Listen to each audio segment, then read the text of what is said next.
இன்று திங்கட்கிழமை வைகாசி மாதம் 26ஆம் தேதி 2025ஆம் ஆண்டு. உலக சமாதானம், நல்லிணக்கம், ஒற்றுமை, மன அமைதி, ஆரோக்கியம் ஆகியவற்றை முன்னிலைப்படுத்தி நடைபெறும் இணையவழி தியான தளத்திலே இணைந்துள்ள அனைவருக்கும் வணக்கம். இப்பொழுது லண்டனில் நேரம் காலை 9:15 மணி. தினமும் லண்டன் நேரம் காலை 9 மணிக்கும் பகல் 11 மணிக்கும் இரவு 8 மணிக்கும் லண்டனில் இருந்து நிகழ்ச்சிகள் நேரடியாக நடைபெறும். முதலில் சங்கத்தமிழ் இலக்கிய பூங்கா இந்தியா உலக அமைதி நல்லிணக்க குழு ஐரோப்பாவுடன் இணைந்து வழங்கும் உரையரங்கம் ஆகும். உரையாளர் ரா. விஜயா அவர்கள் உண்ணத் தகுந்ததை உண்போம் என்ற தலைப்பில் இன்று உரையாற்றுவார். அதனைத் தொடர்ந்து கலந்துரையாடலும் கேள்வி பதிலும் இடம்பெறும். இப்பொழுது பிரதம பேச்சாளர் இரா. விஜயா அவர்களை அன்புடன் தளத்திற்கு பேசுவதற்காக அழைக்கணும். நன்றி. அறிமுகம் செய்யறதுக்கு நீலகண்ட தமிழனை அழையுங்கள் தயவு செய்து. சங்கத்தமிழ் பூங்கா தலைவர். இன்றைய பிரதம பேச்சாளர் ரா. விஜயா அவர்களை அறிமுகம் செய்ய சங்கத்தமிழ் பூங்கா தலைவர் நீலகண்ட தமிழன் அவர்களை அன்புடன் அழைக்கின்றோம். நன்றி. அனைவருக்கும் வணக்கம். தொடர்ந்து PSSM பல்வேறு நிகழ்ச்சிகளை நடத்தி வருகிறது.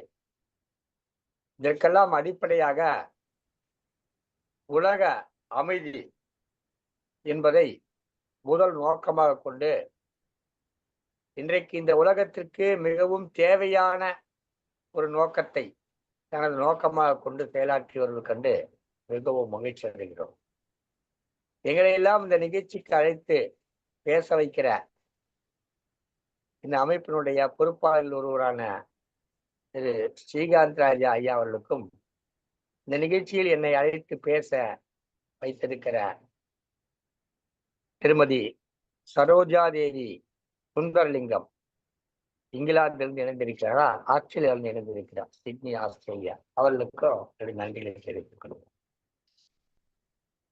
ஏற்றக்குறைய இரவு பகல் பாராமல் உலகெங்கிலும் இருக்கக்கூடிய தமிழ் உறவுகள் இங்கே இணைந்து சிறப்பித்து வருவது, இந்த நிகழ்ச்சியை பார்க்க எனக்கு மிகவும் எண்ணற்ற வியப்பை ஏற்படுத்துகிறது.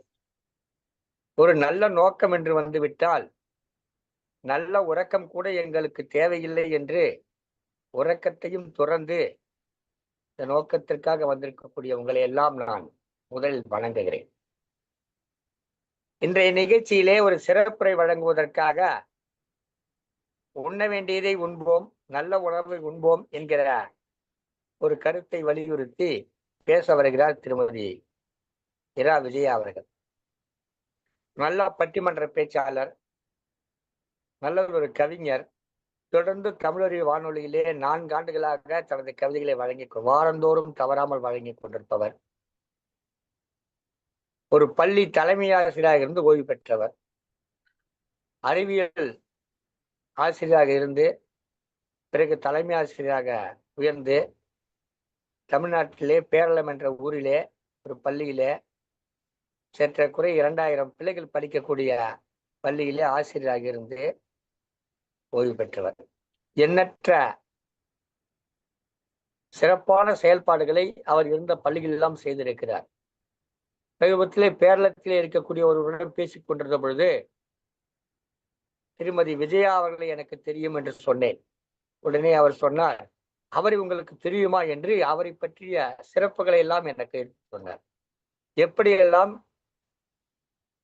பள்ளி மாணவர்களுடைய கல்விக்காக அவர் போராடி அந்த மாணவர்களை முன்னெடுத்து சென்றிருக்கிறார் என்பதை சொன்னார். இது போன்ற பண்புடைய ஆசிரியர் பெருமக்கள் இன்றைக்கு இருப்பது அரிது, அரிதிலும் அரிது. அத்தகைய சிறப்பு வாய்ந்தவர் திருமதி இரா. விஜயா அவர்கள். சிறுவர் பாடல்கள் எழுதுவதிலே வல்லவர். இவருடைய கவிதை நூல் ஒன்று வெளிவந்திருக்கிறது. சில நூல்கள் வெளிவந்துள்ளன, அதில் குறிப்பாக ஒன்றை சொல்லுகிறேன். அந்த நூலுடைய தலைப்பு யார் அங்கே பார் இங்கே என்பது தலைப்பு. அந்த நூலுடைய முகப்பிலே ஒரு சிறுவன் கையை காட்டிக் கொண்டிருப்பான், தூரத்திலே வள்ளுவர் சிலை இருக்கும். தலைப்பு யார் அங்கே பார் இங்கே என்று போட்டிருக்கும். அந்த அளவுக்கு குழந்தைகளுக்கு ஒரு சரியான பாதை எடுத்து காட்டுகிற பாதை உள்ளவர். ஆன்மீக சிந்தனைகளிலே மிகுந்த ஈடுபாடு கொண்டவர். தொடர்ந்து வலையொலி காட்சி வழியாக பல்வேறு ஆன்மீக கருத்துக்களை எடுத்து கூறி வருபவர். அவர் இன்றைக்கு இந்த தலைப்பிலே பேச வருவது மிகவும் மகிழ்ச்சி அளிக்கிறது. வாருங்கள் அம்மா, வாருங்கள் கவி அரசி திருமதி இரா வித்யா அவர்களே, வாருங்கள். எண்ணற்ற பெற்றவர் இன்றைக்கு இங்கே தனது உரை வழங்க இருக்கிறார். ஏற்கனவே அவரை நாம் சந்தித்திருக்கிறோம், மீண்டும் சந்திப்பதில் மிக்க மகிழ்ச்சி அடைகிறோம். வாருங்கள். அறிமுகத்துக்கு மிக்க நன்றி ஐயா. அனைவருக்கும் அன்பான வணக்கம். அன்னை தமிழை முதல்கண் வணங்கி, சங்கத்தமிழ் இலக்கிய பூங்காவின் தலைவராம் ஐயன் திருவள்ளுவரை வணங்கி, செயலராம் பாரதிதாசனை பாவேந்தர் பாரதிதாசனை வணங்கி, சங்கத்தமிழ் இலக்கிய பூங்காவின் ஒருங்கிணைப்பாளர் ஐயா திரு நீலகண்ட தமிழன் அவர்களை வணங்கி, இந்த நிகழ்ச்சிக்கு எம்மை அறிமுகப்படுத்திய திருமதி சிவகாமி சண்முக சுந்தரம் அவர்களையும் அன்புடன் வணங்கி, தமிழருவி வானொலி நிலைய இயக்குனர் திரு நைனை விஜயன் அவர்களுக்கும் திருமதி சசிகலா நைனை விஜயன் அவர்களுக்கும் நன்றிகளையும் வணக்கங்களையும் தெரிவித்து, உலக அமைதி நல்லிணக்க குழுவின் தகைசால் ஆன்றோர் அனைவரையும் அன்புடன் வணங்கி, இந்த நிகழ்ச்சியை பொறுப்பெடுத்து சிறப்பாக நடத்தி கொண்டிருக்கும் ஐயா ஸ்ரீகாந்த் ராஜா அவர்களுக்கும் திருமதி சரோஜா தேவி அவர்களுக்கும் அன்புடன் எனது வணக்கத்தை தெரிவித்து, இந்த நிகழ்ச்சியின் பார்வையாளராக இணைந்திருக்கும் அத்துணை நல்லுள்ளங்களையும் பாசமுடன் வணங்கி, உண்ண தகுந்ததை உண்போம் என்ற தலைப்பில் எனது உரையை தர இருக்கிறேன். இன்றைய கலியுகத்தில் அவசர கதியில் அனைவரும் இயங்கி வரும் இந்த சூழலில் நாம் நம்மை பற்றி, நம் உடல் நலத்தை பற்றி கவலை கொள்வதே இல்லை. ஓடிக்கொண்டே இருக்கிறோம். உண்ணவும் உறங்கவும் நேரமின்றி பணி செய்து பொருள் ஈட்டுகிறோம்.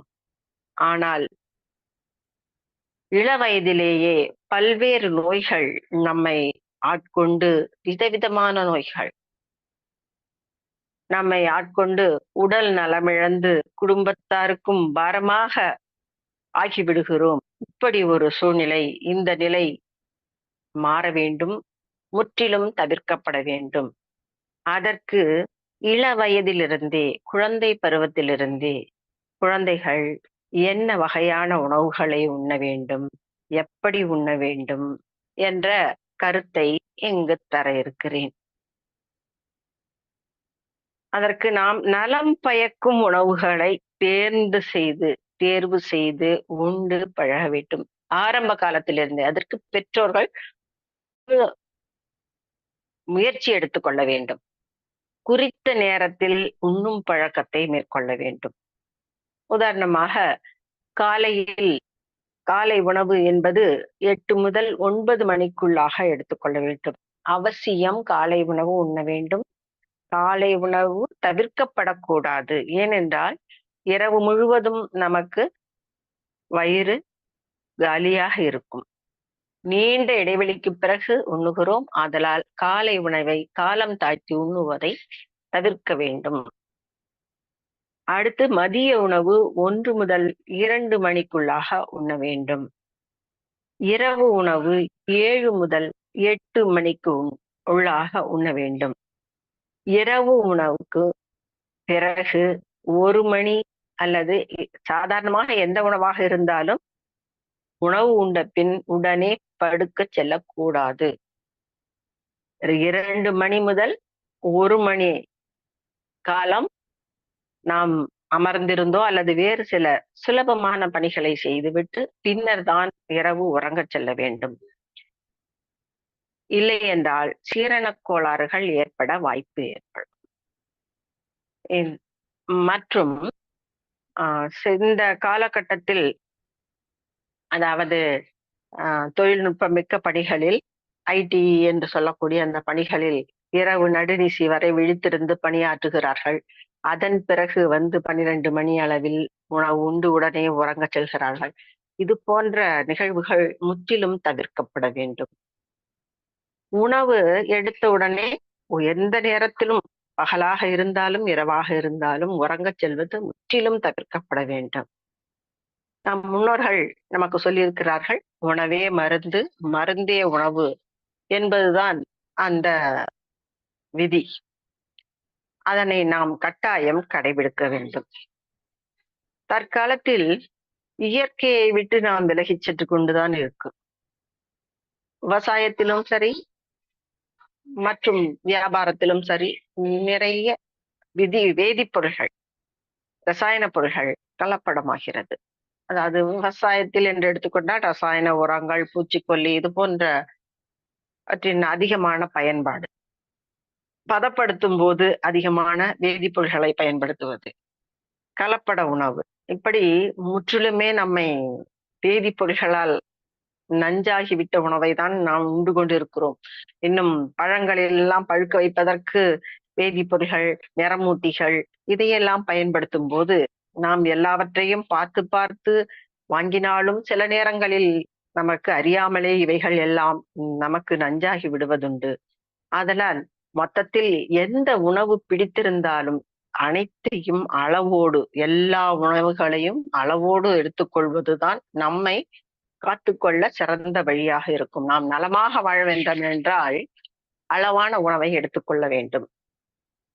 இதைதான் திருமூலர் ஏற்கனவே நம் முன்னோர்கள்லாம் நிறைய சொல்லியிருக்காங்க. உடம்பார் அழியின் உயிரார் அழிவர், திடம்பட மெய்ஞானம் சேரவும் மாட்டார், உடம்பை வளர்க்கும் உபாயம் அறிந்தே உடம்பை வளர்த்தேன் உயிர் வளர்த்தேனே என்றார் திருமூலர்.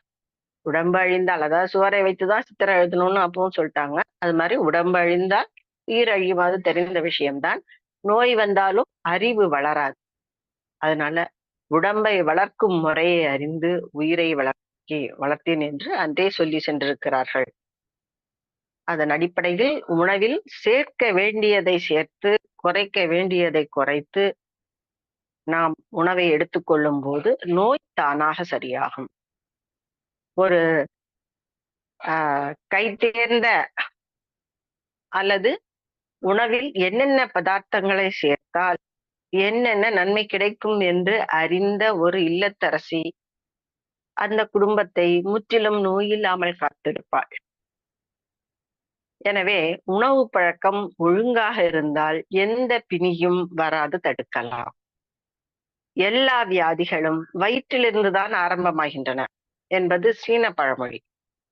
வயிறு சரியாக இருந்தால் உடல் நலம் ஆரோக்கியமாக இருக்கும். எதை சாப்பிட்டால் என்ன பயன் என்பதையும், எதை தவிர்க்க வேண்டும், எதை குறைக்க வேண்டும், எதை அதிகமாக சேர்க்க வேண்டும் என அறிய வேண்டும்.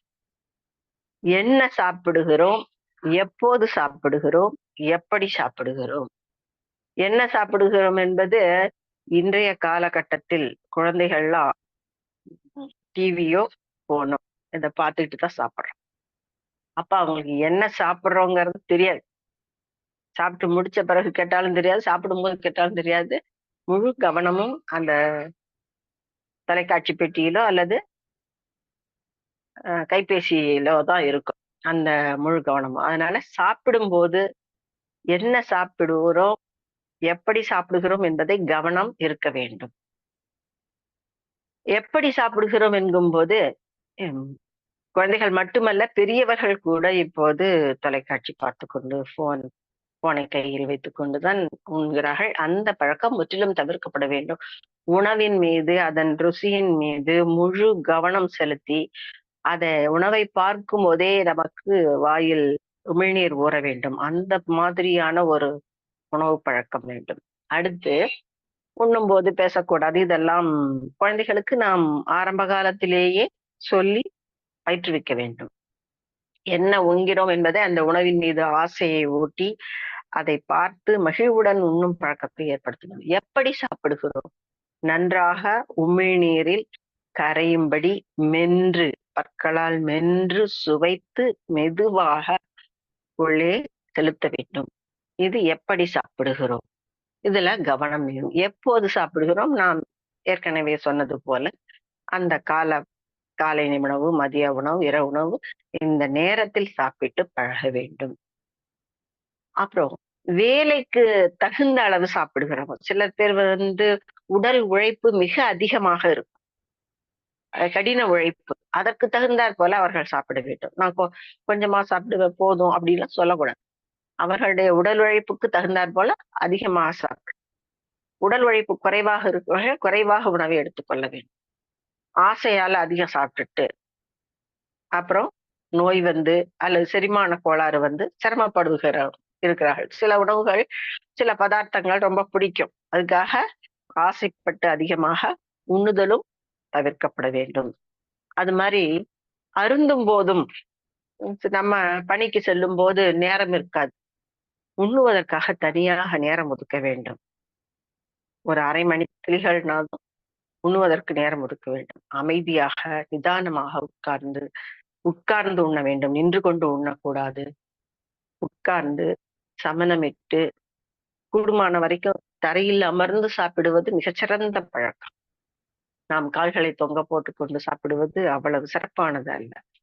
அப்படி உண்ணும் போது சுவைத்து ரசித்து மென்று, அதனால்தான் அன்றே சொன்னார்கள், மென்று தின்றால் நின்று வாழலாம். நன்றாக உணவை அரைத்து உண்ணும் போது அவர்களுடைய ஆயுள் அந்த காலத்துல 100 வயசுக்கு ரொம்ப சாதாரணம். இப்ப 60 வயசுக்கே மனுஷன் பார்க்க முடியல. அந்த மாதிரியான ஒரு சூழ்நிலை. அடுத்து சாப்பிடும் போதும் அருந்தும் போதும் தண்ணி குடிக்கிறோம்னா தண்ணிய சாப்பிடணுமா, குடிக்க கூடாது. கடன்னு குடிக்கணும். அண்ணாந்து ஊத்தக்கூடாது. வாயுவும் சேர்ந்து போகும். நம்ம அண்ணாந்து அருந்தும் போது கூடவே வாயுவும் சென்று அது வாயு சம்பந்தமான பிரச்சனைகளை உருவாக்கும். இது நான் ஏற்கனவே சொன்ன மாதிரி என்ன சாப்பிட்டோங்கிறத தெரியாத அளவுக்கு நிறைய பேர் இந்த காலத்துல இருக்காங்க. அப்புறம் முழு வயிறு சாப்பிடுவதை தவிர்த்து கொள்ள வேண்டும். அரை வயிறு உணவு, கால் வயிறு நீர், கால் வயிறு காற்று, இப்படி இருந்தால் அது யோகமான ஒரு வாழ்வு.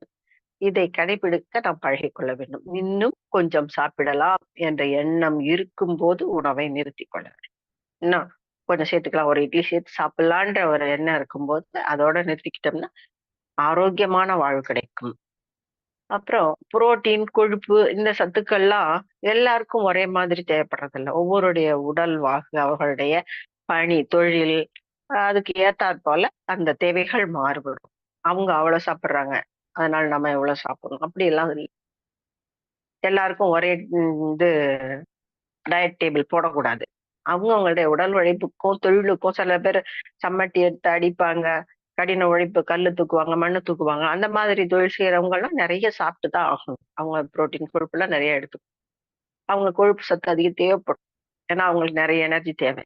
ஆனா நம்மள மாதிரி வீட்டுல உட்காந்துட்டு டேபிள்ல வேலை செஞ்சுட்டு இருக்கவங்களுக்கு கொழுப்பு குறைவாக இருந்தா போதும். அதுக்கு ஏத்த மாதிரி நாம உணவை குறைவாகவோ அல்லது அதிகமாகவோ தேவைப்பட்டால் எடுத்துக்கொள்ள வேண்டும்.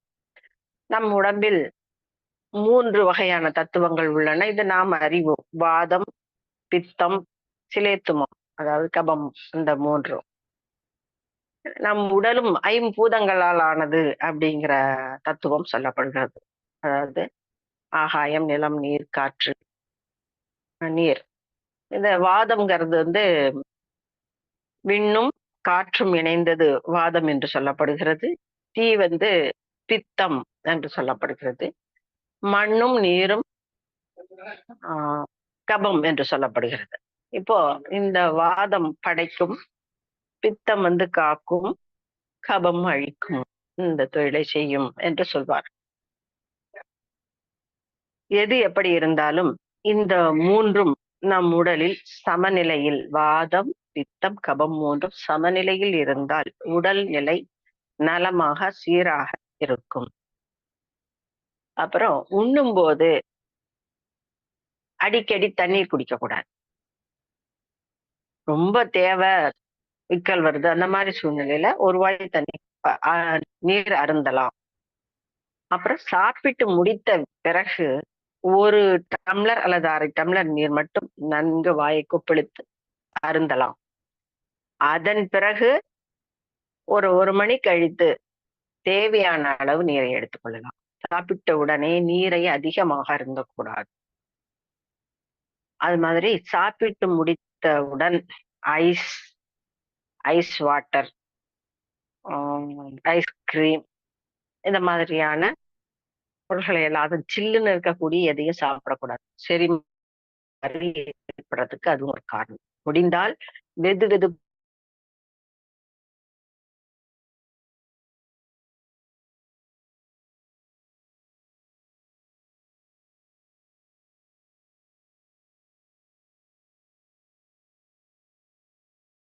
சிகரெட் இந்த மாதிரியான வஸ்துகளை உபயோகிக்க கூடாது. அது மாதிரி சாப்பிட்ட உடனே பெரிய வெயிட்டை தூக்குறது, குனிஞ்சு அதிகமா வேலை செய்யறது, அது மாதிரி ரொம்ப கடினமான வேலைகளை செய்யக்கூடாது. லேசான வேலைகள் செய்யலாம். மிக கடுமையான வேலைகளை சாப்பிட்ட உடனே செய்யக்கூடாது. அப்புறம் செய்யலாம். அடுத்து நம்ம இந்த காலகட்டத்துல அதிகமா பாக்குற நோய் எதுன்னா சர்க்கரை வியாதி. அந்த காலத்தெல்லாம் கஞ்சி வடிச்சுதான் சாப்பிட்டாங்க. அவங்களுக்கு சர்க்கரை நோய் என்ற ஒன்றே வந்ததாக தெரியவில்லை. அதை நாமும் பின்பற்றலாம். அப்புறம் கஞ்சிய வடிச்சு அந்த சர்க்கரைய கட்டுப்படுத்துற அந்த முறையை மேற்கொள்ளலாம். அடுத்து புழுங்கல் அரிசி சர்க்கரை நோயை கட்டுப்படுத்தும் என்பது சொல்லப்படுகிறது. ஏனென்றால் அதில் விட்டமின் பி எல்லாம் போறதில்ல, B1 போறதில்ல. அந்த தீட்டப்பட்ட அரிசி அதிகமாக பயன்படுத்தாமல் பச்சரிசி வாயு தொல்லையை உருவாக்கும் என்பதால் அதை தவிர்ப்பது நலம். அடுத்தது தினமும் உணவில் சேர்க்கும் எண்ணெயின் அளவை குறைத்துக் கொள்ள வேண்டும். அது நம் உடலில் கொழுப்பு அதிகமாக தேங்குவதை தவிர்க்கும். அடுத்து பதப்படுத்தப்பட்ட உணவுகளை சாப்பிடுவதை தவிர்க்க வேண்டும் அல்லது முற்றிலும் தடை செய்து விடலாம், குறைத்துக் கொள்ளலாம் அல்லது நிறுத்தியே விடலாம். ஏனென்றால் இந்த பதப்படுத்துவதற்காக நைட்ரேட் போன்ற பொருட்கள் பயன்படுத்தப்படும் ரசாயன பொருட்கள், அது போல கார்சினோஜன் சொல்லக்கூடிய பதப்படுத்துறதுக்கு பயன்படுத்தப்படும் இது புற்றுநோயை உருவாக்குகிறது என்று சொல்லப்படுகிறது. அது மாதிரி பதப்படுத்துவதற்கு இந்த ஊறுகாய் அந்த மாதிரியான பொருட்கள் இதெல்லாம் அதிகமா மீன்கள் கூட பதப்படுத்தும் போது உப்பு அதிகமா சேர்ப்பாங்க. இந்த உப்பு, அதிக கொழுப்பு இதெல்லாம் எண்ணெய் அதிகமா பயன்படுத்துவாங்க. அப்ப கொழுப்பு இதெல்லாம் முற்றிலும் தவிர்க்கப்பட வேண்டும். அடுத்து சிறுநீரக கோளாறுகளுக்கு அந்த கோளாறு உள்ளவர்கள், பாதிக்கப்பட்டவர்கள் பயறு, கொண்டைக்கடலை அது மாதிரியான புரோட்டீன் அதிகம் உள்ள பதார்த்தங்களை தவிர்க்க வேண்டும். அப்புறம் மனநிலை அதிகமா கவலை, பரபரப்பு, கோபம், படபடப்பு இதெல்லாம் இருந்தாலே வயிற்றுல பசி இருக்காது. பசி இல்லைனாலும் சாப்பிட்டோம்னா ஜீரணமாகாது. அதே மாதிரி பருவநிலை காரணமாகவும், குடும்ப சூழல் காரணமாகவும், சுற்றுச்சூழல் காரணமாகவும் குளிர்காலத்துல அதிகமா பசிக்கும், வெயில் காலத்துல அதிகமா பசிக்காது. இந்த மாதிரியான சூழ்நிலை காரணமாகவும் ஜீரண சக்தி மாறுபடும். அதற்கு ஏற்ற மாதிரி நாம உணவை எடுத்துக்கொள்ள வேண்டும். அப்புறம் சாப்பிடும்போது பேசக்கூடாது. அது சின்ன வயசுல இருந்தே எல்லாரும் சொல்லி கொடுக்கிற அந்த பழக்கம் தான். இது அத்தனையும் நம் குழந்தைகளுக்கு பயிற்றுவிக்க வேண்டும். அப்புறம் அதிகமா மாமிச உணவுகளை எடுத்துக்கொண்டால், அதிகமா எடுத்துக்கிட்டா அது மலச்சிக்கலை ஏற்படுத்தும்.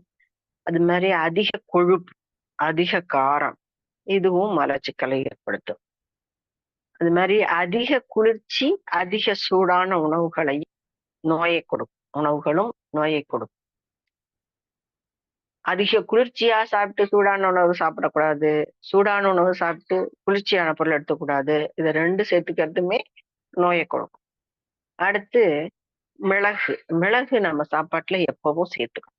ஏனென்றால் பகைவன் வீட்டிலும் மிளகு இருந்ததுன்னா 5 மிளகு சொல்லுவாங்க. இன்னும் 5, 3 மிளகு இருந்ததுன்னா உண்ணலாம் அப்படின்னு சொல்லுவாங்க. ஏன்னா பகைவன் விஷம் வைத்திருந்தால் கூட அந்த மிளகு அந்த விஷத்தை முறித்து விடுமாம். அப்போது நம்முடைய உணவில் ஏதாவது கிருமிகள் தொற்று இருந்தால் நாம் உண்ணும் உணவில் இந்த மிளகாய் சேர்த்துக் கொள்ளும் போது நமக்கு அது விஷமுறிவை ஏற்படுத்தி நம்ம உடல் கேடு அடையாமல் பாதுகாக்கும். அடுத்து தேன், நெய் இதெல்லாம் சேர்த்து சாப்பிடக்கூடாது. சாப்பிடலாம், தேனையும் நெய்யையும் சேர்த்து சாப்பிடக்கூடாது. பழங்களை தனியா சாப்பிடணும். சாப்பாட்டோட சேர்த்து சாப்பிடும்போது பழத்தை சாப்பிடுறது. ஏன்னா அது செரிமானம் ஆக ஒரு டைம் எடுக்கும். பழங்கள் சீக்கிரமாக ஜீரணமா. அதனால பழங்களை தனியா சாப்பிடணும். அந்த சமநிலை கிடைக்கணும்னா நொறுங்க தின்றால் 100 வாழலாம். அது நான் ஏற்கனவே சொல்லிட்டேன். நல்லா மென்னு சாப்பிடணும். வாயில உமிழ்நீர்ல கலந்து மென்னு சாப்பிட்டா நோயே இல்லை. நோயில்லா வாழ்வுக்கு சிறந்த வழி அது ஒண்ணுதான். நிதானமா மென்று தின்று 100 வரை வாழலாம். அப்புறம் மைதாவை சாப்பாட்டுல அதிகம் சேர்க்கக்கூடாது. ஏன்னா மைதா தயாரிக்கும் போது இது கோதுமையிலிருந்து தயாரிக்கக்கூடிய பொருள் தான். கோதுமை மாவு, கோதுமையை அரைச்சி அது ஒரு மாதிரி மஞ்சள் அல்லது வெளிர் மஞ்சள் நிறத்துல இருக்கும். அந்த மஞ்சள் நிறத்தை வெண்மையாக்க மைதா நல்ல ஒயிட்டா இருக்கும். இந்த வெண்மையாக்க பென்சாயில் பெராக்சைடுன்னு சொல்லக்கூடிய ஒரு வேதிப்பொருள் பயன்படுத்தப்படுகிறது. இது எதுன்னா அதாவது தலைக்கு டை அடிக்கிறாங்கல்ல, அந்த டையில பயன்படுத்தக்கூடிய வேதிப்பொருள். அந்த பொருளை பயன்படுத்தி அதை நிறம் மாற்றுகிறார்கள், வெள்ளையாக்குறாங்க. அதே மாதிரி அலோக்சான் சொல்லக்கூடிய பொருளை மாவை மிருதுவாக்க பயன்படுத்துறாங்க. இது ஒரு வேதிப்பொருள். இந்த வேதிப்பொருள்கள்லாம் இந்த மைதா மாவுல அதிகமா இருக்கிறதால இது நீரிழிவு நோயை ஏற்படுத்துது அப்படின்னு சொல்றேன். அப்புறம் இந்த அயல்நாட்டு மோகம், அயல்நாட்டு உணவு வகைகள் நம்முடைய சூழ்நிலைக்கும் நம்முடைய தட்பவெப்பத்துக்கு தகுந்தாற் போல அந்த காலத்திலிருந்தே நம்முடைய முன்னோர்கள் உணவு பழக்க வழக்கங்களை ஏற்படுத்தி வச்சிருந்தாங்க. நாம அயல்நாட்டு மோகம் காரணமாக அங்குள்ள உணவு வகைகளை இங்குள்ள சூழ்நிலையில் உண்ணும் போது அதுவும் நமக்கு கெடுதலை தான் உண்டாகும். அதனால இந்த புரோட்டா அப்படிங்கிற இந்த பதார்த்தத்தை அடிக்கடி சேர்க்காம, தினசரி சேர்க்காம, எப்போவாவது ரொம்ப ரேரா அதிகமா சேர்க்காம வீட்டிலேயே செய்து சாப்பிட்டா நலம் பயக்கும். அடுத்து உடல்ல குரோமியம் அப்படிங்கிற சத்து குறைபட்டால் இரத்த சர்க்கரை அளவு தாறுமாறா போயிடும், நீரிழிவு ஏற்படும். இதை தவிர்க்க கேழ்வரகு, பார்லி, முருங்கைக்கீரை, கொண்டைக்கடலை, பீட்ரூட், வெங்காயம், சீத்தாப்பழம், மாதுளை, தக்காளி, அன்னாசி, இஞ்சி, பாதாம் பருப்பு இதெல்லாம் மாத்தி மாத்தி ஒரே நாள்ல எல்லாம் சாப்பிட வேணாம். இது மாத்தி மாத்தி ஏதோ ஒரு சில பொருள்களை உணவுல ஒவ்வொரு நாளும் சேர்த்து வந்தோம்னா இந்த குரோமியம் குறைபாட்டால வரக்கூடிய இந்த சர்க்கரை அதிகமாகிறத குறைக்கலாம். அடுத்தது சமீபத்துல கனடால ஒரு ஆய்வு நடத்தினாங்க. மாண்டரல் அப்படின்னு சொல்லக்கூடிய பல்கலைக்கழகத்துல ஜங்க் ஃபுட் தொடர்பான ஒரு ஆராய்ச்சி மேற்கொள்ளப்பட்டது. இந்த ஜங்க் ஃபுட் அதிகமா சாப்பிட்றதால மூளையில வேதியியல் மாற்றம் ஏற்பட்டு மன அழுத்தம், பதட்டம், உடல் பருமன் இதெல்லாம் ஏற்படுறது தெரிய வந்திருக்கு. அதுவும் குழந்தைகளுக்கெல்லாம் இந்த ஜங்க் ஃபுட் சாப்பிட்றதால கற்பதில் குறைபாடு, கல்வியிலையும் குறைபாடு, அது மாதிரி மறதி, விழிப்பு நிலை குறைவு, அட்டென்ஷன் இருக்காது, வகுப்பறையில கூட கவனமா இருக்க மாட்டாங்க, மந்தமா இருக்கும் செயல்பாடு, ஒரு சுறுசுறுப்பா வேலை செய்ய மாட்டாங்க. இந்த மாதிரியான குறைபாடுகள் இருப்பது தெரிய வந்துள்ளது. அதனால ஜங்க் ஃபுட்ஸ் அது மாதிரி பல்வேறு வகை வேதிப்பொருள்களால் உருவாக்கப்பட்ட குளிர்பானங்கள் இதெல்லாம் முற்றிலும் தவிர்க்க வேண்டும். அடுத்தது வைட்டமின் குறைபாடு. இந்த வைட்டமின் குறைபாடு ஏற்படும் போது நாம என்னென்ன வைட்டமின், என்னென்ன காய்கறி, பழங்கள், கீரைகள்ல இருக்கு அப்படிங்கிறத அறிந்து அவற்றை எடுத்துக்கொண்டு நம்முடைய குறைபாட்டை நிவர்த்தி செய்ய வேண்டும். அதற்கான மாத்திரைகளை எடுப்பது முற்றிலும் தவிர்க்கப்பட வேண்டும். அடுத்தது நான் ஏற்கனவே சொன்ன மாதிரி நாட்டுக்கு நாடு சூழ்நிலை மாறும். அதுக்கு ஏத்த மாதிரி உணவு பழக்கங்களும் இருக்கும். அந்நிய நாட்டு மோகத்துல நம்ம நாட்டு உணவை மறந்து பிற நாட்டு உணவுகளை உண்ணும்போது அது நமக்கு பாதிப்பை ஏற்படுத்துது. நம்முடைய உடல்நிலையும் நம்முடைய சூழ்நிலையும் நமக்கு ஒத்து போகாது. அடுத்து நம்ம தென்னகத்துல, அதாவது தென்னிந்திய பகுதியில ஒரு உணவு பழக்கம் உண்டு. என்னன்னா, இலைய போடுவாங்க. இலை சாதாரணமா வாழை இலை இளமையை கொடுக்கும் அப்படின்னு சொல்லுவாங்க. அதுல உள்ள பச்சையம், அந்த சூடான உணவு பரிமாறும் போது அந்த பச்சையத்தன்மை அந்த உணவுல ஏறி அது நமக்கு நல்ல ஒரு இளமையை கொடுக்கும் அப்படிங்கிறது சொல்லப்படுகிறது. அப்ப அந்த வாழை இலையை விரித்து அதுல நீர் தெளித்து அதோட முதல்ல பரிமாறுறது என்ன பரிமாறுவாங்கன்னா இனிப்பு. அந்த இனிப்பை பார்த்ததும் வாயில உமிழ்நீர் சுரக்கும். அப்போ அடுத்து அவங்க பருப்பு, அது ஒரு புரோட்டீன், நெய், கொஞ்சம் கொழுப்பு, அந்த பருப்பு நெய் சாதம், அது கூட சாம்பார். சாம்பார்ல பருப்பு, புளி இதெல்லாம் கலக்குறாங்க. அப்போ இந்த உணவு சாம்பார் சாதம். அடுத்து இந்த சாம்பார் சாதம் புரோட்டீன் சத்துக்கு, கார்போஹைட்ரேட்டும் புரோட்டீனும். சாதத்துல கார்போஹைட்ரேட். அடுத்து சேர்க்கறது மிளகு, ஜீரகம், பூண்டு. அந்த உணவு வாய்வு மற்றும் அந்த உணவுனால் ஏற்படக்கூடிய கெடுதல்களை நீக்கக்கூடிய மிளகு, ஜீரகம், பூண்டெல்லாம் சேர்த்த ரசம். இது அந்த உணவுனால எந்த பாதிப்பும் ஏற்படாது. அது மாதிரி இந்த குளிர்ச்சியை உருவாக்கக்கூடிய தயிர், கடைசியா கல் உப்பு சேர்த்து சாப்பிடுவாங்க. இது சரியான முறையாக கருதப்படுகிறது. இன்னும் விருந்துகள்லாம் பாயசம், வடை, அந்த பருப்புல செய்த பாயசம், அதுவும் புரோட்டீன். அது மாதிரி வடையிலையும் பருப்புகள்ல செஞ்சது, பால் பாயாசம். அப்படியே அந்த உணவு பதார்த்தம் அந்த சூழ்நிலைக்கு தகுந்ததாக இருக்கு. இதை உண்ணும் போது நமக்கு எந்த தொந்தரவும் வரக்கூடாதுங்கிறதுக்காக தான் அந்த ரசம் எல்லாம் சேர்க்கிறாங்க. அடுத்து நம்ம சாதாரணமா இந்த பழைய கால ஒரு பழமொழி ஒண்ணு உண்டு. அதாவது உணவுல நெய்ய உருக்கி, நீரை சுருக்கி, மோரை பெருக்கி உண்டால் எந்த பிணியும் நம்மை அணுகாதுன்னு சொல்லுவாங்க. நெய்ய விழுதா அப்படி கட்டியே எடுத்து சாப்பிடக்கூடாது. அது சீரண கோளாறை உண்டாக்கும்.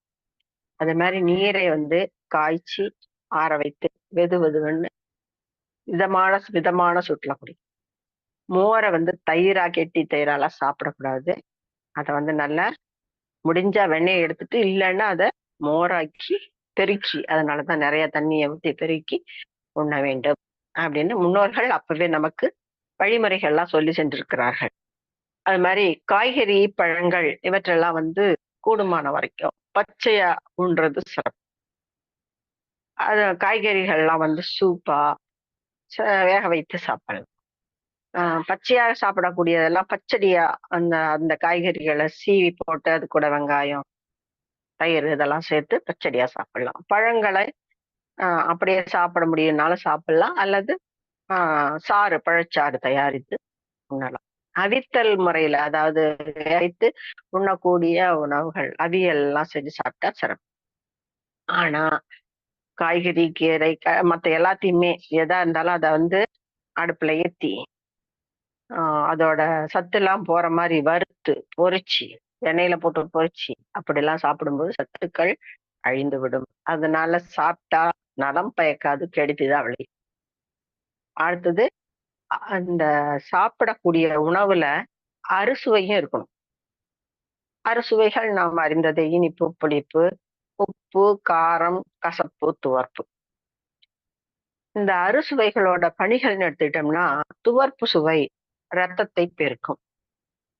இனிப்பு சுவை தசைகளை பெருக்கும், தசைகளை வளர்க்கும். புளிப்பு சுவை கொழுப்பை கொடுக்கும். கார்ப்பு சுவை எலும்பை வளர்க்கும். கசப்பு சுவை நரம்புகளை பலப்படுத்தும். உவர்ப்பு சுவை உமிழ்நீர் சுரக்கச்சி. இப்போ இந்த சுவை உள்ள பதார்த்தங்கள் என்னென்ன அப்படின்னு பார்ப்போம்.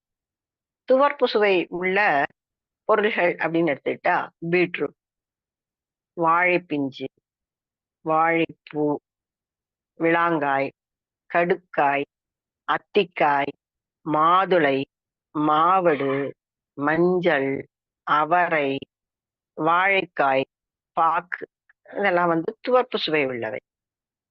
இது பித்தம், கபம் குறைக்கக்கூடியது. இத அளவோட எடுத்துக்கிட்டோம்னா உடலுக்கு நன்மை பயக்கும். பழங்கள்ல இனிப்பு சுவை. இனிப்பு சுவைங்கும் போது பழங்கள்ல இனிப்பு, புளிப்பு ரெண்டுமே கலந்துருக்கும். 2 சுவையும் இருக்கும். அது இல்லாம உருளை, கேரட், அரிசி, கோதுமை இதெல்லாம் இனிப்பு சுவை இருக்கும். இது இனிப்பு சுவை மிகுந்தாலும் வியாதிதான், குறைந்தாலும் வியாதிதான். எல்லாம் அளவோட இருக்கணும். அளவோட எடுத்தால் ஆரோக்கியம். அடுத்தது புளிப்பு சுவை. புளிப்பு சுவைங்கும் போது எலுமிச்சை, புளிச்சக்கீரை, அரிசி, இட்லி, தோசை, தயிர் வடை, மோர், வெண்ணெய், Who's நெய், wants me to unmute?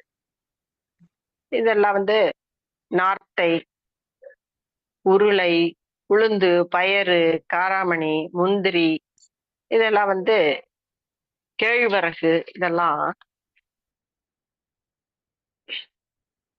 புளிப்பு சுவையுடையவை. எந்த சுவையா இருந்தாலும் சமநிலையில இருக்கணும், அளவோட எடுத்துக்கணும். அதே மாதிரி கார சுவைன்னு சொல்லும் போது மிளகாய், வெங்காயம், இஞ்சி, பூண்டு, மிளகு, கடுகு, இதெல்லாம் வாயு, வாதம், பித்தம் அதிகரித்து கபத்தை கட்டும். பசி எடுக்கும், சீரணத்துக்கும் தேவை. உடல் இளைக்கச் செய்யும். ஆனாலும் கெடுதல் உண்டு. கெடுதல்ங்கும் போது அல்சர், சீதபேதி இது மாதிரியான வியாதிகள் உண்டாகும். குறைந்தால் அஜீரணம், தாகம், மலச்சிக்கல் இதெல்லாம். அளவோடு எடுத்தால் அமைதியான நலமான வாழ்வு. அடுத்து கசப்பு சுவைங்கும் போது பாகல், சுண்டைக்காய், முருங்கைக்காய், பொன்னாங்கண்ணி, அகத்தி, வெந்தயக்கீரை, வேப்பம்பூ, தேன், ஆவாரம்பூ, கரிசலாங்கண்ணி, கறிவேப்பிலை, பூண்டு, ஜீரகம், சோம்பு, கடுகு, பெருங்காயம், தேங்காய் எண்ணெய், கடலை எண்ணெய், ஓமம், எள், கசகசா, காப்பி, டீ, சுக்கு, மிளகு, இஞ்சி, கோதுமை, இதெல்லாம் வாயுவை தூண்டி கப பித்தத்தை குறைக்கும். கபம், பித்தம் ரெண்டையும் குறைக்கும். கசப்பு சுவை உடலுக்கு நல்லதுன்னு தான் சொல்லுவாங்க. ஆனா நம்ம அதிகமா எடுத்துக்கிறது இல்லை.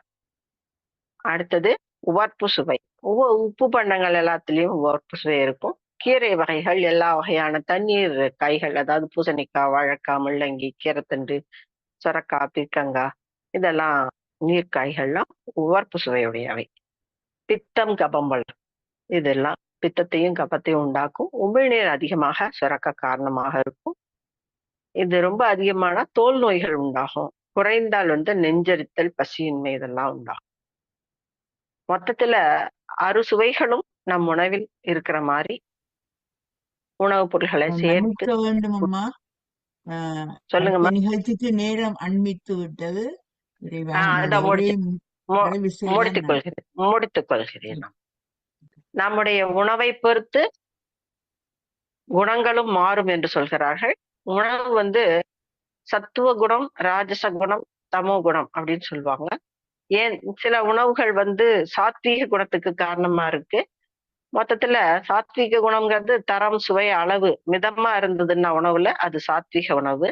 இது மகான் துறவிகள் ஏற்றுக்கொள்ளக்கூடிய உணவு. இந்த உணவு உண்ணும் போது மனம் அமைதியாக இருக்கும், எதிலும் நடுநிலைமைத்தன்மை இருக்கும், தெய்வீக உணர்வு இருக்கும், புனித மனம் இருக்கும், பிறருக்கு தீங்கு செய்யும் எண்ணம் தோன்றாது. இந்த மாதிரியான நல்ல குணங்கள் சாத்வீக குணம். அதற்கு உகந்த பொருள்கள் பால் பொருள்கள், பசு பால், தயிர், வெண்ணெய், நெய், பாலாடை கட்டி, அது மாதிரி சிவப்பரிசி, பச்சரிசி இதெல்லாம். அடுத்து பழங்கள், இது எல்லாமே காய்கறிகள் எல்லாமே. ராஜகுணம்ங்கிறது காமம், வீரம், மோகம், கோபம் இதெல்லாம் உண்டாக்கக்கூடியது ராஜச குணம். இது உள்ள உணவுப் பொருட்கள் இறைச்சி, மீன், முட்டை, தேநீர், காஃபி, கொக்கோ இதெல்லாம். இந்த உணவுகள் எல்லாம் தேவைப்படும் போது எடுத்துக்கலாம், அதிகமா எடுக்கக்கூடாது. அதே மாதிரி தமோகுணம்ங்கிறது சோம்பேறித்தனத்தை உண்டாகும். தீய எண்ணம், தகாத எண்ணம், அதிக கோபம், அதிக காமம், சஞ்சல மனம், அது மாதிரி தீய செயல்களுக்கு காரணமா இருக்கிறது. இதை முடிச்சிடறேன். மாட்டிறைச்சி, பன்றிறைச்சி, மது, கள், அப்புறம் இந்த புகையிலை, கஞ்சா அது மாதிரியான பொருட்களை பயன்படுத்தும் போது ஏற்படும். இந்த 3 வகையான குணங்களுக்கும் காரணம் சாதாரணமாக நாமளே காலையில ஒரு குணம் இருக்கும், மதியம் ஒரு குணம் இருக்கும், இரவுல ஒரு குணம் இருக்கும். சாத்வீக குணம், மதியம் கொஞ்சம் தாமச குணம் இது ஏற்படுறதுக்கு வாய்ப்பு இருக்கு. அதிகாரபூர்வமான பதவிகள்ல இருக்கவங்களுக்கு அந்த குணங்கள் மாறதான் செய்யும். இருந்தாலும் உணவு அதை கட்டுப்படுத்துகிறது அப்படிங்கிறாங்க. அதனால சிறந்த உணவுகளை நாம் தேர்ந்தெடுத்து தகுந்த உணவுகளை நம்முடைய உணவு பட்டியல் இணைத்து நம் குழந்தைகளுக்கும் அது போல பயிற்றுவித்து உணவுகளை எடுக்கும் போது, உண்ண தகுந்த உணவுகளை எடுக்கும் போது நல்ல ஆரோக்கியமான உடல்நிலை பெற்று நெடூழி வாழலாம் என்று கூறி எனது உரையை நிறைவு செய்கிறேன். இந்த அரிய நல் வாய்ப்பை நல்கிய உலக நன்னிலக்க குழு, அமைதி நல்லிணக்க குழு உறுப்பினர்கள் அனைவருக்கும் மனமார்ந்த நன்றிகளை தெரிவித்து விடைபெறுகிறேன். நன்றி, வணக்கம். நன்றி அம்மா. உண்ணத்தகுந்ததை உண்போம் என்ற தலைப்பிலே ஒரு அருமையான உரையை மிகவும் விளக்கமாக வழங்கியதற்காக உங்களுக்கு நன்றி பாராட்டி நாங்கள் ஒரு நிமிடம் கரகோஷம் செய்ய போகின்றோம். நன்றி அம்மா, மிக்க நன்றி.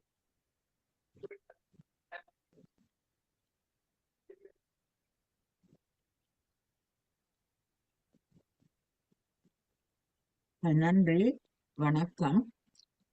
இப்பொழுது கலந்துரையாடலுக்கு கணேசன் அவர்கள் கை போட்டிருக்கிறீர்கள். நீங்கள் பேசலாம் ஐயா, சுருக்கமாக.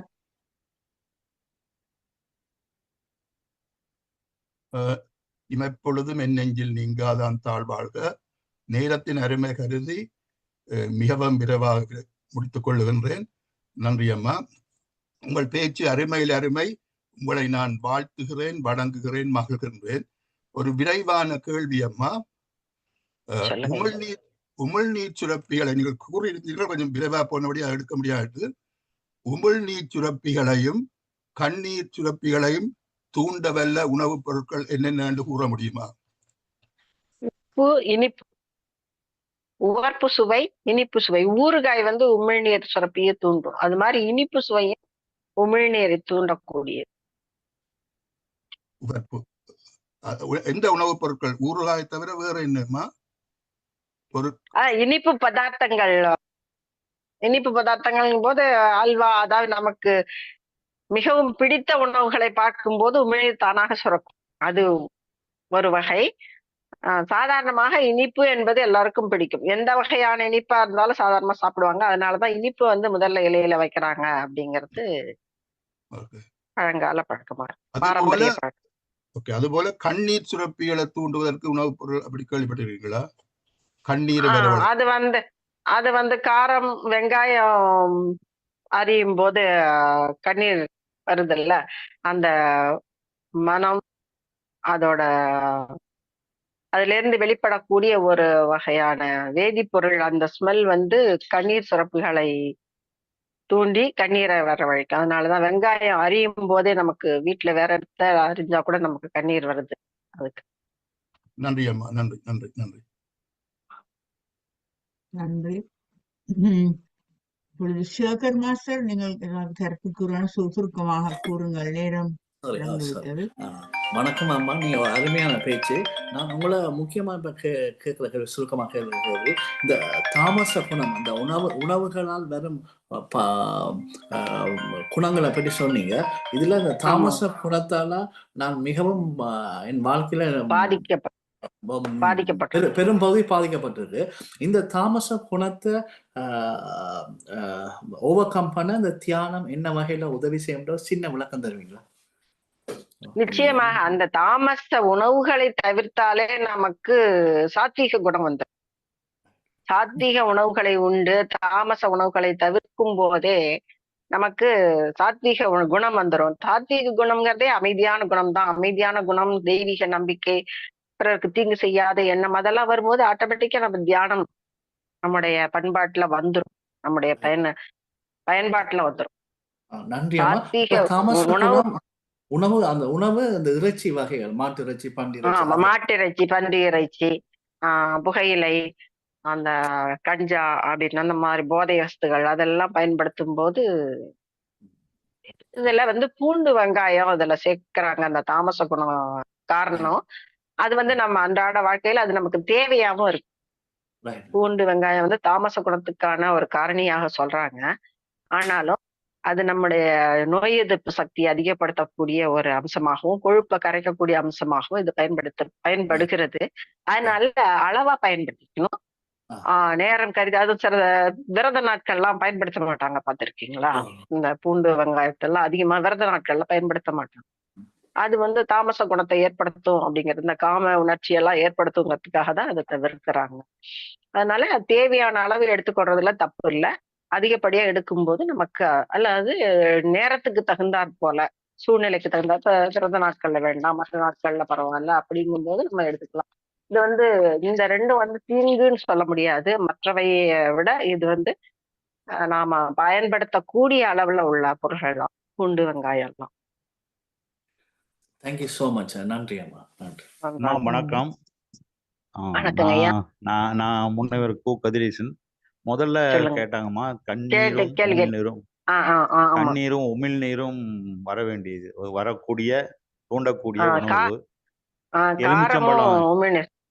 அதாம்மா, புளிப்பு சுவை உள்ளது எல்லாமே, புளிப்பு சுவை எல்லாமே உமிழ்நீரை சுரக்கும். ஒரு உதாரணத்துக்கு மாங்காய் சோறு, எலுமிச்சம் சோறு, இது எல்லாமே. கண்ணீரை வரவழைக்கிறது வந்து காரம் தான். அதே மாதிரி ரெண்டாவதாக சொன்னவங்க இந்த தமோ குணத்தை இது பண்றது, கொழுப்பு சத்து உள்ள உணவு சாப்பிட்டோம்னாவே நமக்கு கொழுப்பு சத்து முக்கியமா. அதாவது உணவை பொறுத்த வரைக்கும் அவர்களுடைய உடல் வாகு, அவருடைய செரிமான சக்தி இதை பொறுத்து தாமா இருக்குது. இப்ப ரொம்ப நோஞ்சானா இருக்கிறவங்க கொழுப்பு சத்து எடுத்துக்கொள்ளலாம், அவங்களுக்கு அதிகமா அந்த தமோச குணம் வராது. நோஞ்சானா இருக்கிறவங்களுக்கு. அதே மாதிரி நல்ல ஆல்ரெடி கொழுப்போட இருக்கிறவங்களுக்கு திருப்பி கொழுப்பு சாப்பிட்டாங்கன்னா அவங்களுக்கு தேவையில்லாத குணங்கள்லாம் வரும். அடுத்தவனை சீண்டலாமா, என்னமே தோன்றுமா அந்த குணம், அந்த உணவுக்கு ஏத்த மாதிரி அடிக்க வீணா வம்புக்கு போவாங்களாம். அந்த குணம் வழியண்டைக்கு போவாங்களாம். அதான் அங்க அந்த அந்த அந்த இதுதாமா முக்கியமா சொல்லணும். அதாவது காரமும் புளிப்பும் தான் இதுல நம்மளுக்கு இது. அதே மாதிரி தமோச குணத்துக்கு கொழுப்பு தான், இதை முக்கியமா சொல்லணுமா. சரிங்க, அடுத்து பஞ்சாச்சரம் மாஸ்டர் சிட்னியில நீங்க உங்க கருத்தை கூறலாம். எல்லோருக்கும் வணக்கம். இன்று இரா விஜயா அம்மா அவர்கள் ஒரு அருமையான பேச்சை பேசியிருந்தார். பொருண்மையா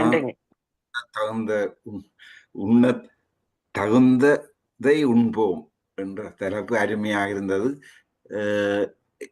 எல்லாம் நல்லாக இருந்தது.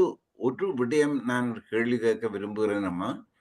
அதாவது நீங்க உணவு சாப்பிட வேணும், அதன் பின் உடனே பல வகைகளை சாப்பிடப்படாது என்ற கருத்தை கூறினீர்கள். இங்கே எல்லாரும் சாப்பாடை பரிமாறும் போது உணவை சாப்பிட்டு உடனே பழத்தை தான் கொடுத்துடுவாங்க. அப்ப எவ்வளவு நேரம் கேப் விட வேணும்னு நீங்க நினைக்கிறீங்க?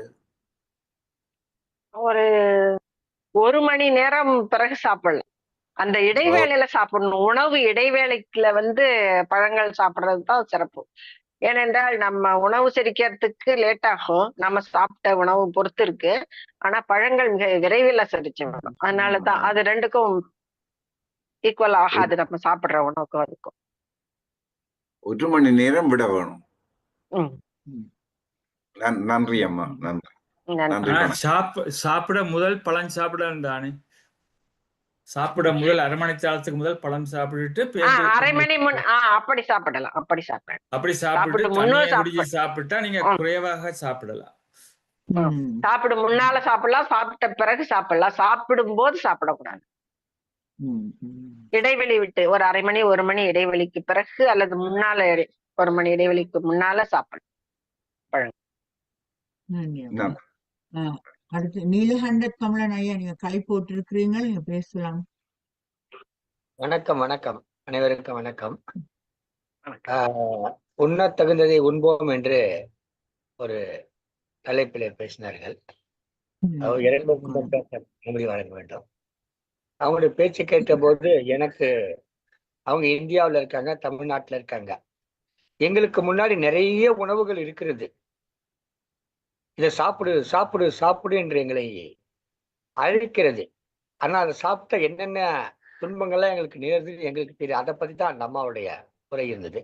இன்றைக்கு துரித உணவு என்று துரிதமாக மேலே செல்வதற்கான உணவாக அதை கொடுக்கிறார்கள். எதை போடுகிறான் எதை ஊற்றுகிறான் என்று தெரியவில்லை. எதையோ போட்டு கலக்கி கொடுத்து விட்டு அதையும் அடுத்து அள்ளி போட்டுக்கொண்டு சாப்பிடுவதற்கென்று ஒரு நேரம் ஒதுக்க வேண்டும். நம்ம வாழ்க்கையிலே சாப்பிடுவதற்கென்று ஒரு நேரம் ஒதுக்க வேண்டும், அமர வேண்டும், அமர்ந்து சாப்பிட வேண்டும். சாப்பிடுவதற்கு முன்பாக நம்மை தயாரித்து கொள்ள வேண்டும். அதற்கான வயிற்றை ஏற்படுத்திக் கொள்ள வேண்டும், பசி இருக்க வேண்டும். இத்தனை தன்மையோடு நாம் சாப்பிட வேண்டும் என்கிற சூழ்நிலையில நாம இங்க இந்தியாவில் தமிழ்நாட்டில் இருக்கிறோம். நிறைய பொருட்கள் கண்ணால் பசி ஏற்ப வைக்கிறது. அதாவது கண்ணுக்கு பசி வந்துடுது, வயிற்றுக்கு பசிக்குதோ இல்லையோ கண்ணுக்கு பசி வந்துடுது. அந்த வண்ணங்களை வைத்து இந்த சிறு குழந்தைகள் எல்லாம் அதை நோக்கி பயணிக்கிற ஒரு சூழல் இன்றைக்கு உருவாகிவிட்டது. அதிலேயே போட்டிருக்க அதை சாப்பிட்டால் விஷம் என்று அதையே வாங்கி சாப்பிடுகிறார்கள். அதுதான் மிகவும் வேடிக்கையாக வினோதமாக இருக்கிறது. அதை பற்றிலாம் மிக நன்றாக எடுத்து கூறினார்கள். அதிலே உணவு முறையே நமக்கு ஒரு அமைதித்தன்மை ஏற்படுத்தும். அதன் மூலமாக நாம் தியானத்தை நோக்கியும் அமைதியை நோக்கியும் பயணிக்கலாம் என்று சொன்னார்கள். மிகவும் சிறப்பாக இருந்தது. ஒருவேளை தின்பான் யோகி, இருவேளை தின்பான் போகி, மூவேளை தின்பான் ரோகி என்று ஒரு சொலவடை உண்டு தமிழ்நாட்டில். ஒருவேளை தின்பான் யோகி, இருவேளை தின்பான் போகி, மூவேளை தின்பான் ரோகி என்று சொல்லுவார்கள். அந்த வகையில் இந்த உணவு முறைகளை பற்றியும் நல்லதொரு கருத்துரை வழங்கினார்கள். ஆனால் ஒரு கருத்து, அயலகத்தில் இருப்பவர்கள் நிச்சயமாக மாற்றிறைச்சி சாப்பிடத்தான் வேண்டும்.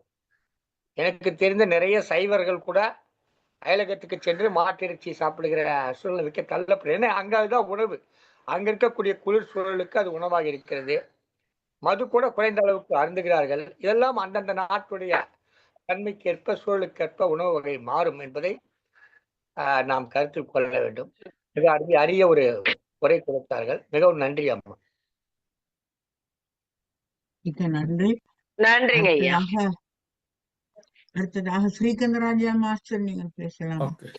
அனைவருக்கும் வணக்கம். உங்களுடைய தியான தளத்துக்கு மிகவும் அருமையான பேச்சை பேசின முனைவர் விரா விஜய் அவர்களுக்கு வணக்கம். நன்றி. அதேவான மற்றது இன்று பேசிய விடயம், இன்று பேசிய விஷயம், அதாவது உண்ணத்தகுந்ததை உண்போம் என்பதை பேசியிருக்கிறார்கள். அதாவது உணவே மருந்து என்பதை சுருக்கமாக சொல்லியிருக்கிறார்கள். உணவே மருந்து, மருந்தே உணவு என்பதை திறமாக சொல்லியிருக்கிறார்கள். அது மாத்திரமில்லாமல் எங்களோட தளத்துல நாங்கள் வெஜிடேரியன் ஃபுட்டைத்தான் நாங்கள் என்கரேஜ் பண்ணி ஆக்களை சாப்பிட சொல்றோம். நாங்கள் அதில் பல நன்மைகள் இருக்கிறது. அது மாத்திரமில்லாமல் நாங்கள் இந்த தளத்தில் 4 முறை யோகா நிகழ்ச்சியை யோகா டீச்சர்ஸ் பழக்குகிறார்கள். மற்ற சேர்ல இருந்தவாறு எக்ஸசைஸ் செய்கிறார்கள். இதுகளெல்லாம் உங்கள் உடல் நலத்துக்கு மிகவும் மிகவும் நன்றது. மற்றது நீங்க எந்த விஷயத்தை யோசிச்சாலும், அதாவது நீங்க ஸ்ட்ரெஸ்ஸா இருந்தீங்கள் என்றால் உங்களுக்கு வருத்தங்கள் வர சான்ஸ் இருக்கு. அதுக்கு தான் தியானத்தை செய்கிறோம். பலருக்கு தியானம் அந்த